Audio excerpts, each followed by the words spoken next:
মোহতারাম ভাই, এই কথা বলার পর নবীজি বলেন, আচ্ছা আমি তোর ওয়াদা দিলাম, আমি তোর পিঠের মধ্যে চড়ে জান্নাতে যাব। এই কথা বলার পর বুরাক লাফ দিয়ে দাঁড়িয়ে যায়।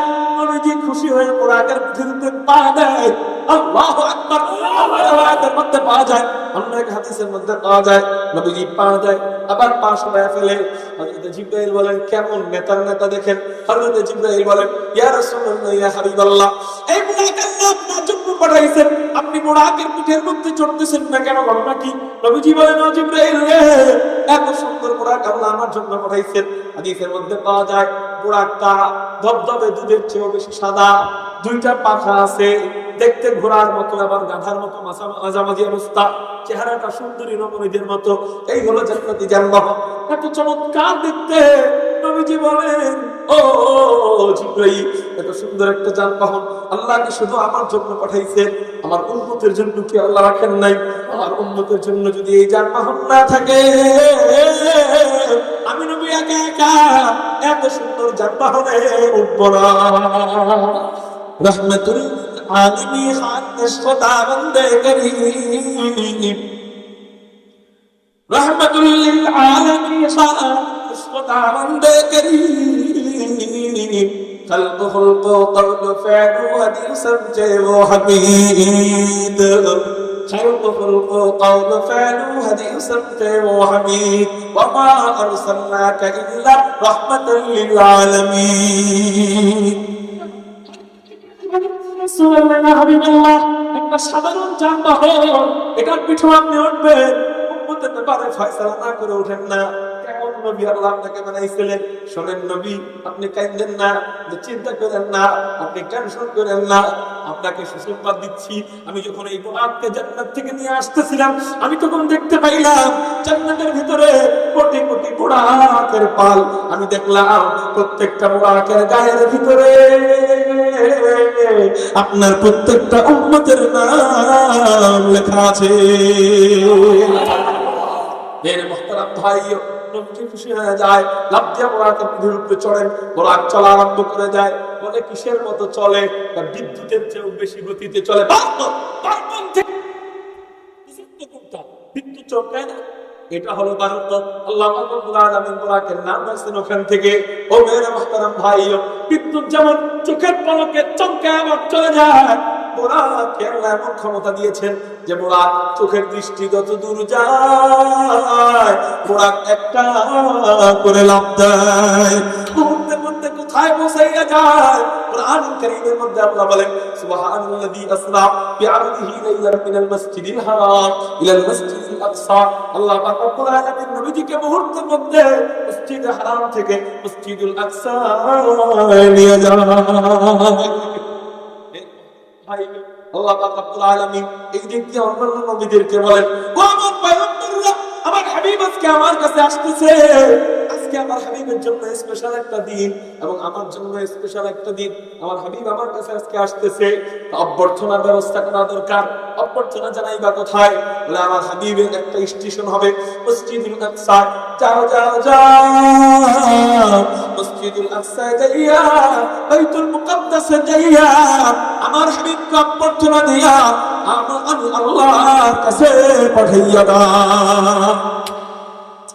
সব নবীরা মসজিদুল আকসার মধ্যে আসেন।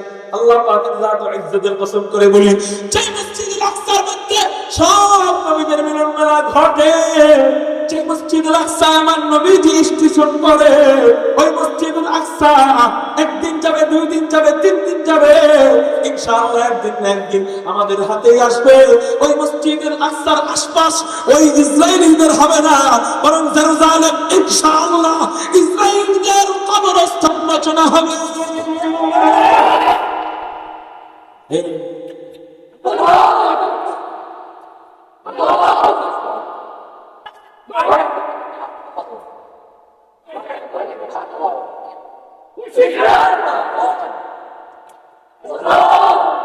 এটা নিশ্চিত মসজিদুল আকসা আমাদের হবে না, আমাদেরই হবে।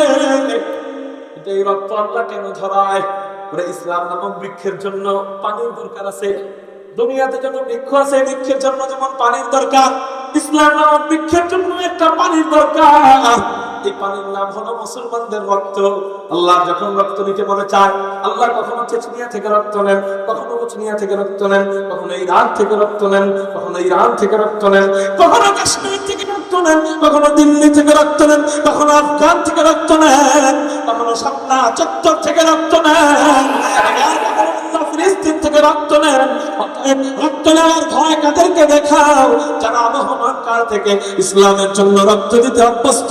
শপথ করো যুবক, আগামীতেও যদি উলামায়ে কেরাম আমাদেরকে রক্ত দিতে ডাক দেয়, কোন কোন যুবক রাজি আছো মসজিদুল আকসাকে ইবাদত করবার জন্য নিজের তাজা রক্ত ঢেলে দিবা?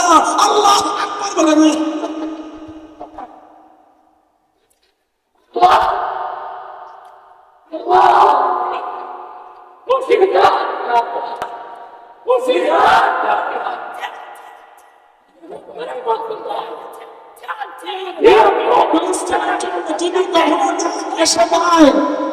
ফিলিস্তিনের জন্য যদি কখনো ডাক এসে যায়, আমাদের মা বাবা সন্তান হারা হবে, আমাদের সন্তানরা বাবা হারা হবে,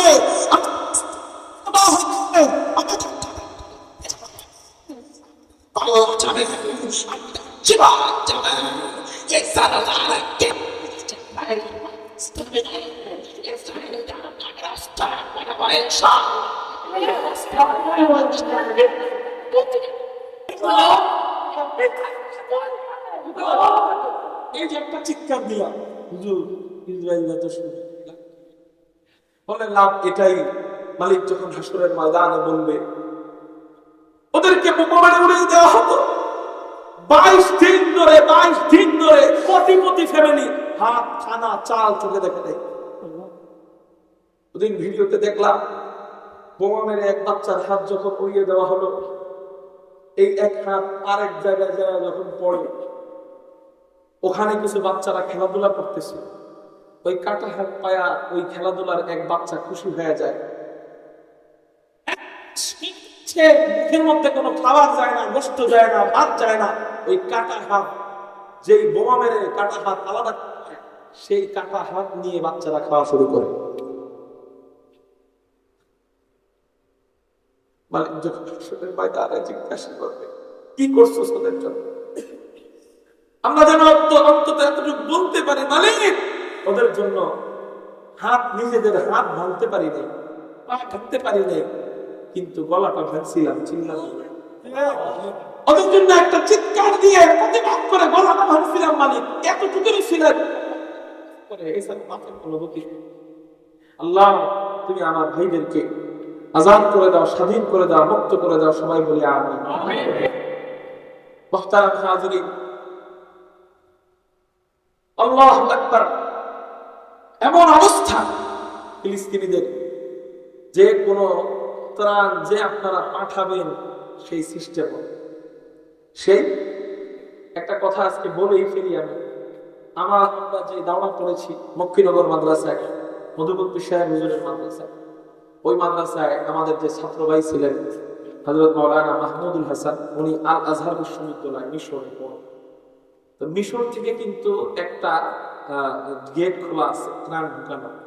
তো ও মিশরে পড়ে, ওরা বলতেছে, মানে আমাকে মেসেজ দিয়েছিল গতকালকে, মেসেজটা আছে, তো বলতেছে কোনোভাবে যদি ত্রাণ আপনারা আমাদের কাছে পাঠাইতে পারেন মিশরে, ওই আমার সাথে বিশ্বস্ত ছেলে, পাঠাইতে পারেন, তাহলে আমরা এখান থেকে ব্যবস্থা আছে, কোনো না কোনো ভাবে ফিলিস্তিনিদের হাতে পৌঁছায় দিতে সক্ষম হব। কিন্তু এই কথাটা আমি ওপেন এই পর্যন্ত কোনো জায়গায় বলিনি, আমার মসজিদের জুমায়ও বলিনি। কেন জানেন? ওপেন বললে আমাদের বাঙালিরা এমন বলা শুরু করবো, এই দূতাবাসের মাধ্যমে ত্রাণ যায় না, হ্যাঁ সে তার ছাত্র ভাইয়ের মাধ্যমে ত্রাণ দিয়ে দিব, মনে হয় টাকা নিজে। এই জন্য ওপেন কোথাও বলি নাই, আজকে বললাম। এই জন্য আসরের পরে আমার ছাত্র ভাই কান্না করে দিছে, মেসেজ পাঠায়, আমার মেসেঞ্জারে যে একটা রেকর্ড পাঠাইছে, কান্না করে দিছে। এই জন্য আজকে মুখ দিয়ে বেরি হয়ে গেল। তো আমি আপনাদেরকে বলবো না যে আপনারা আমার কাছে ফিলিস্তিনিদের জন্য ত্রাণ দেন, কিন্তু আমি যেন ব্যক্তিগতভাবে ফিলিস্তিনিদের জন্য কিছু পাঠাইতে পারি, বলে না।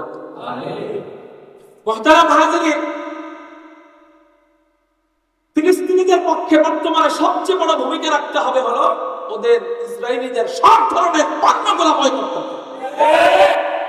কি করতে হবে?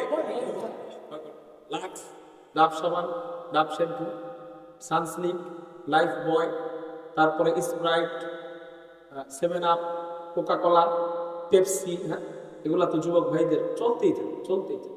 হ্যাঁ, আমি কিনলাম মানে আমি আমার মুসলমান মাকে গুলি করার জন্য টাকা লাভ দিলাম। ওই যে লাভ হলো 5 টাকা 10 টাকা, ওটা আমার মাকে গুলি করার জন্য দিলাম। এই জন্য এগুলা খাবো না তো ইনশাআল্লাহ। এটা খাবো, কিন্তু কিনলে একটা পানি আছে, কিনলে এই পানিটা ইসরায়েলিদের পক্ষে খাবো না তো ইনশাআল্লাহ। আল্লাহ আমাদের এই ছোট্ট প্রতিবাদকে তুমি কবুল করো। খাবো না তো ইনশাআল্লাহ। কদিন আগে একটা পিকচারে দেখলাম, ফেসবুকে ছবিটা ভাইরাল হয়েছে। সেটা হলো ওদের পণ্য আলহামদুলিল্লাহ মুসলমানরা এমন ভাবে বয়কট করছে, এখন আর 100 টাকার জিনিস 100 টাকায় কেউ নেয় না। সেই জন্য 100 টাকার উপরে ক্রস চিহ্ন দিয়ে দাম করছে 1 টাকা 50 টাকা, অফারে বিক্রি করতেছি। তবে অফার 0 টাকা এসে গেল ইনশাআল্লাহ আমরা নিব না। আমাদেরকে বাংলা দেওয়া হলেও নিব না। এমন ভাবে প্রতিবাদ করবো যে তোরা ফকির